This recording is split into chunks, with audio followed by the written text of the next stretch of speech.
Sinabi pa ng Panginoong makapangyarihan, "Mag-ingat kayo. Ang kapahamakan ay darating sa iba't ibang bansa na parang malakas na bagyo mula sa pinakamalayong bahagi ng mundo. Sa araw na iyon, maraming papatayin ang Panginoon at ang mga bangkay ay kakalat kahit saan sa buong daigdig. Wala nang magluluksa, magtitipon at maglilibing sa kanila. Pababayaan na lang sila na parang dumilang sa ibabaw ng lupa.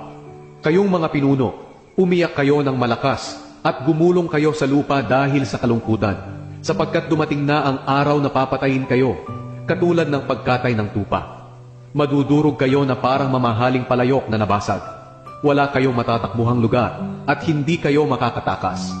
Maririnig ang iyakan at pagdaing nyo, dahil nilipol ng Panginoon ang mga mamamayan ninyo.